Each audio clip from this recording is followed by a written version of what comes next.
actually nice. I should do this more often.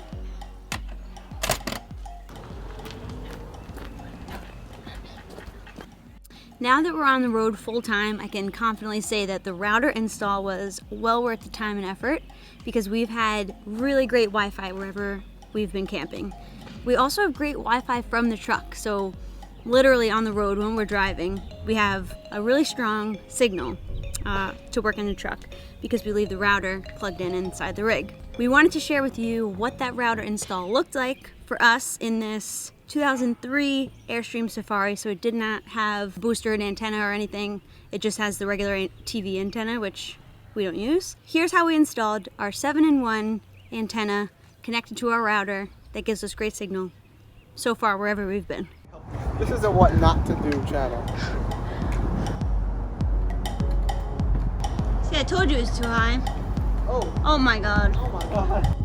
Can you get me some pliers and some channel locks? These good?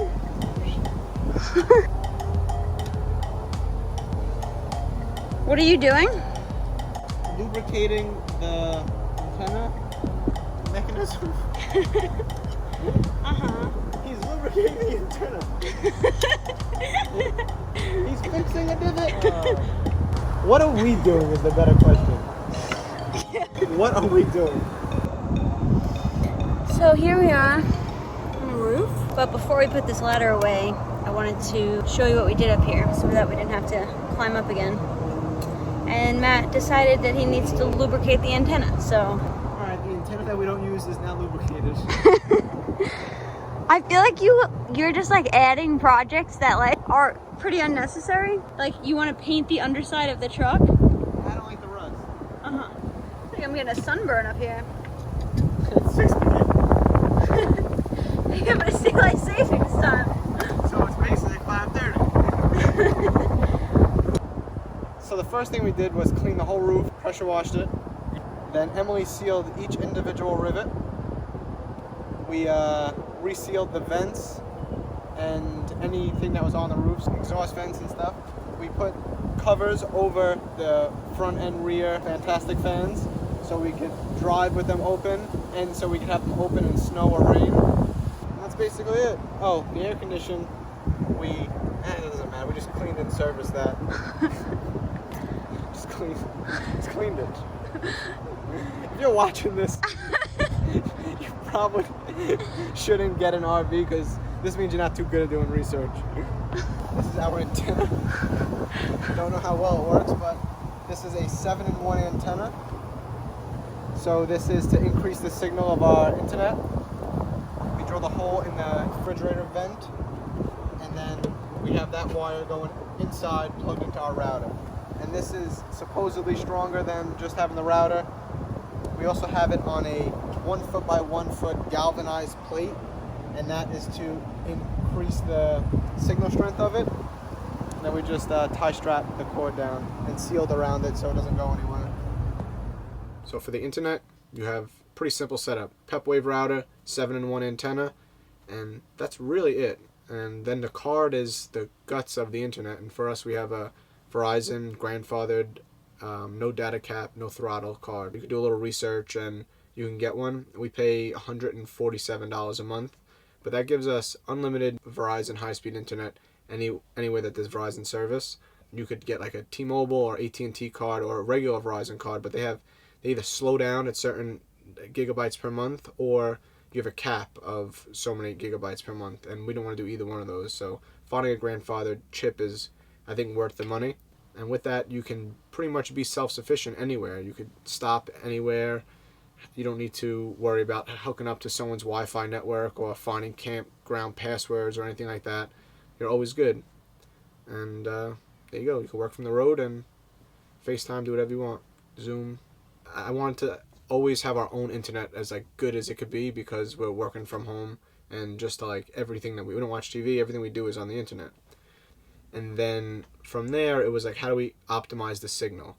You'll see like a lot of things like boosters, and there's pros and cons to that, and there's tons of videos explaining like to get a booster or not. I wanted something that was like kind of like set it up once and it's really good for like 80% of places.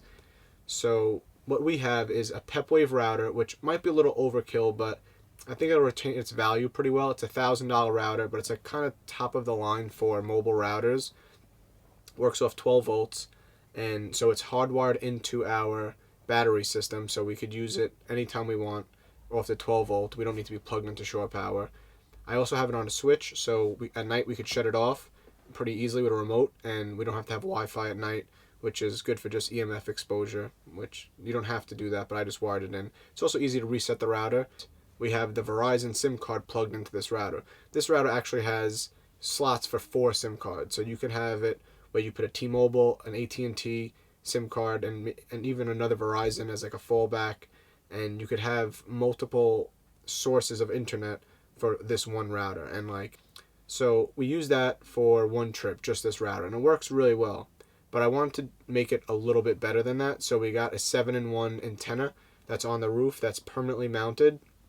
So the 7-in-1, what that means is there's 4 antennas on the roof in like one cap that has LTE, so upload and download to optimize that speed. Then you have 2 Wi-Fi antennas, 2 different bands, 2.4 gigahertz and 5 gigahertz. You also have a GPS antenna, so you could hook it up to your router's GPS port and you could track the RV anytime you want. We don't use that, but it's good for security or if you're away from your rig or different purposes. But the 7-in-1 is really like, it's a great way to go in the middle because it was like a $400 antenna, and that will probably leave on the rig, and when we sell it, other people can plug their router into it. But the good thing about the PepWave router is we get another rig, we could just take that with us. On the antenna, it doesn't boost the signal necessarily, but whatever signal is available, since the antenna is on the highest point of the RV, you're going to get the best signal, and since it has larger, stronger antennas, you're just going to optimize the signal that you have in an area.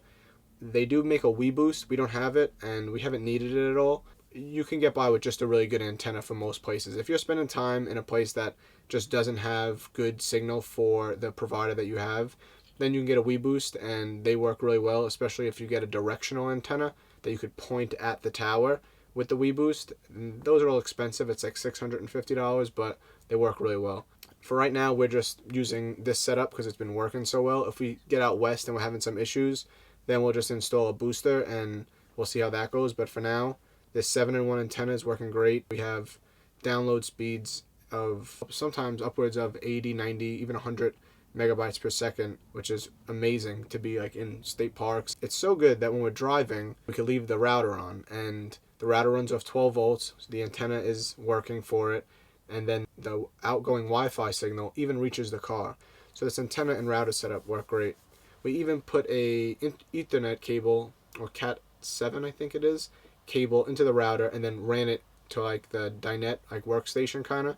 So if we didn't want to have the Wi-Fi on, or if you wanted the fastest speed possible, and that's pretty much it for the internet setup. It was an expensive setup, but if you're going to be working full-time on the road and you don't want problems, sometimes it's good to just spend a little extra money and like install higher quality components, and then you have less of a headache, and you know that you have like kind of as good a speed as you're going to have. The antenna install, anyone can do. The router install, I made it a little more difficult wiring it to a switch, but you could just plug it into hardwired to 12 volt or plug it into 120 volt. Either one, it comes with both options.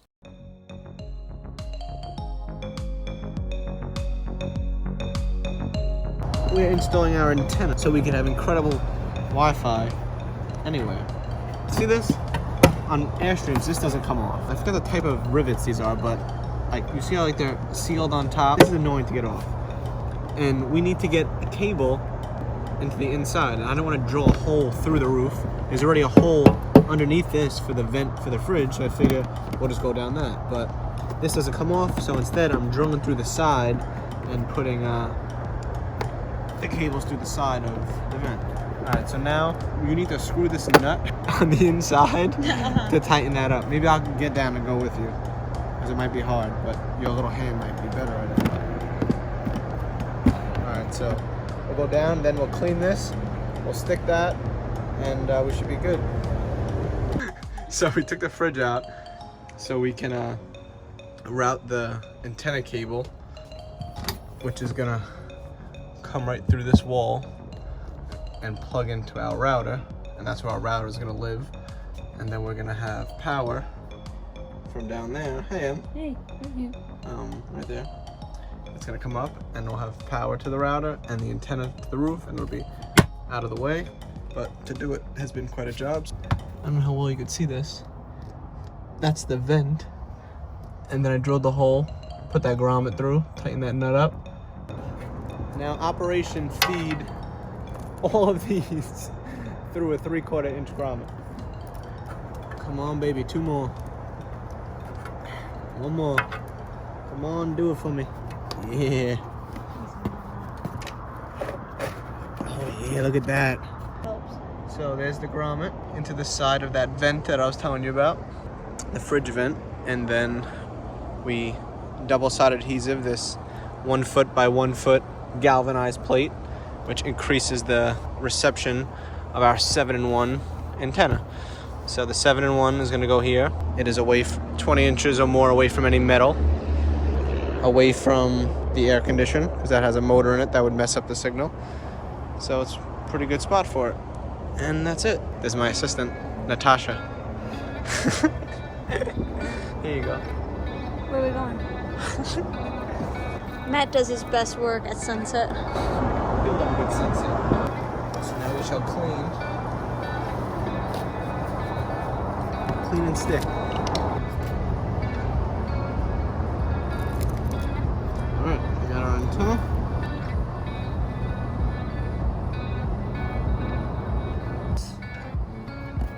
And we should be good. This thing should be on there. Pretty Alright, and we're looking good up here.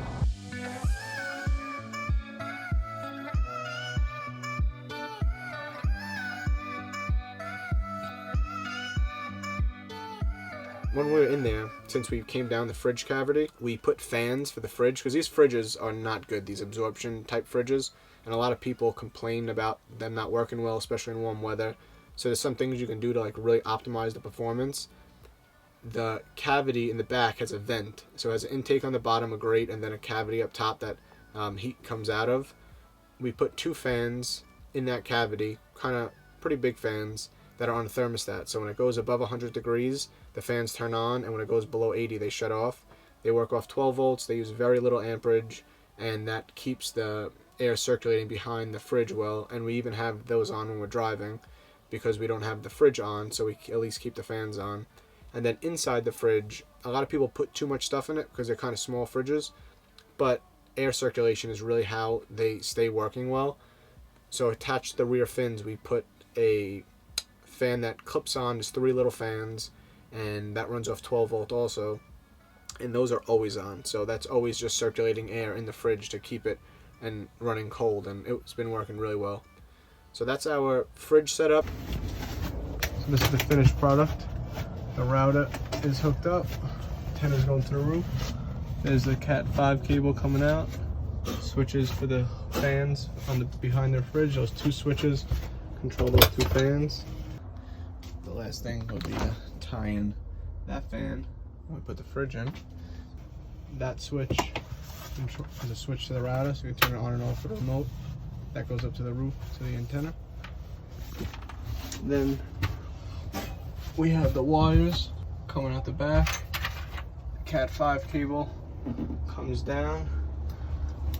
Then here is where we have it all tied in. And then the Cat 5 cable right here goes through the floor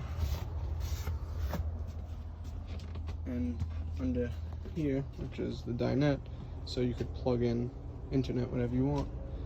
And now we just have to slide the fridge back and wire everything in.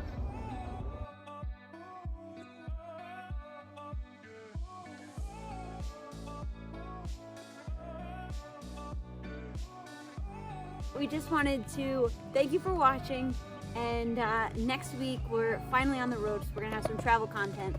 So subscribe to follow along.